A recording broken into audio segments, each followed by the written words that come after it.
Passamos então à pergunta do STU. Boa tarde, candidata. Boa tarde. Eu sou Francisco Genésio, sou dirigente sindical, estou representando o STU. Então, a pergunta do STU é o seguinte: o processo de autonomia das universidades foi uma importante conquista da nossa luta.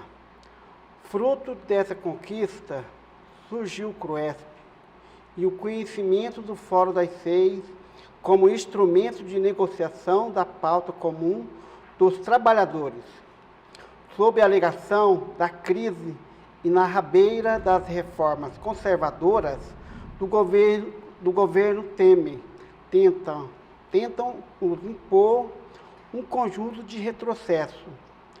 No caso do direito de greve, o desconto dos dias sem que haja negociação ou julgamento.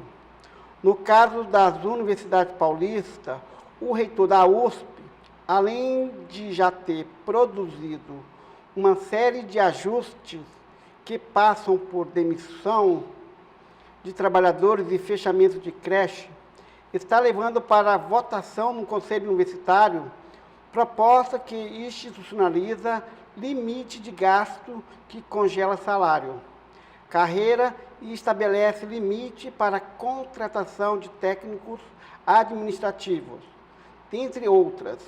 Em caso de vitória, sua gestão se compromete a não seguir o modelo da USP e respeitar o direito de greve dos trabalhadores?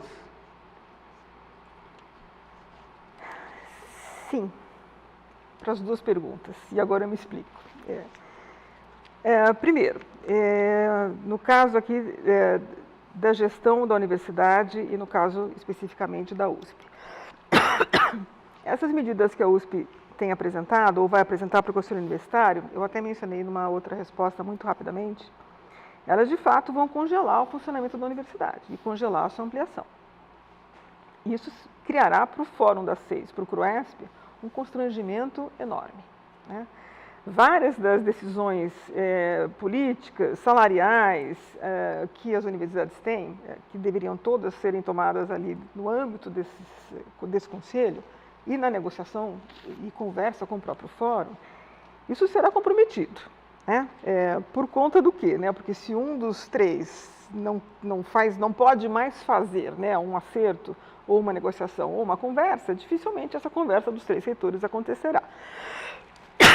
Então, aquilo que eu colocava antes, se por um lado a Unesp tem dificuldades de acompanhar negociações e deliberações, por sua incapacidade financeira, e a USP se define regras, né, que constrangem ou constrangerão qualquer possibilidade de negociação entre os reitores, o CRUESP começa a ficar condicionado, né? A condição de funcionamento do CRUESP está colocada, e a relação com o Fórum das Seis também será. Não temos objetivo de tratar da crise, com enxugamento de pessoal, porque o plano de demissão voluntária que a USP já fez há um tempo atrás, além de ter causado um transtorno enorme para os setores internos onde eles tiveram impacto, a economia não foi suficiente para aquilo que se precisava. Então, esse transtorno administrativo, que pode vir a ser, né, o plano de demissão voluntária, não está nas nossas perspectivas. Não imaginamos que você resolve crise enxugando. Isso é mentalidade empresarial. A universidade não é isso. Ela precisa dessas pessoas, ela precisa mantê-las, isso aqui funciona, essa base.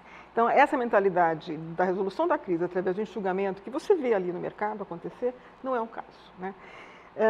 E assim como também não é o caso de nós estabelecermos um teto constrangedor, né, deliberado aqui por um conselho universitário para essas questões. Por exemplo, os 80% que a USP, em algum momento, em algum lugar, isso apareceu nos jornais, que seria o teto que ela colocaria para os gastos, né, com o pessoal, né?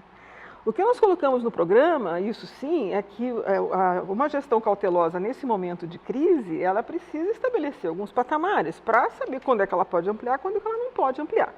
E nós colocamos lá no programa, talvez a principal cautela seja quando a folha de pessoal chegar próximo aos 90% de gastos, é possível voltar a pensar na ampliação da universidade, tal como ela precisa ser, de recomposição de quadros, né? Mas isso é uma cautela, não é uma deliberação, nem é uma determinação que constrangeria a atuação dos outros, de um órgão como o CRUESP, nem uma negociação conforme das 6, né? Então, isso de um lado, não há esse compromisso de fazer algo como a USP.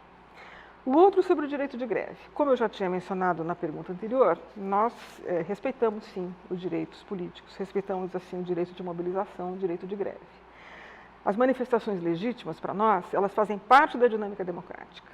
A universidade é o terreno onde o argumento, onde o diálogo e a conversa acontecem. Quando as mobilizações seguem por uma demanda que não foi atendida, a greve é um dos recursos legítimos que existem. E é legítimo e tem que ser tocado como uma mobilização legítima. E se ela tem essa natureza, a repressão não se coloca, né? Por exemplo, no direito de greve. Agora, como eu também mencionava na resposta anterior, acho que do DCE ali, a universidade tem as suas regras de convivência, tem suas regras que certamente sempre elas podem ser aperfeiçoadas, né? Mas as regras que devem ter o respeito e a convivência solidária como norma para a nossa convivência aqui, né? Isso tem que ser respeitado.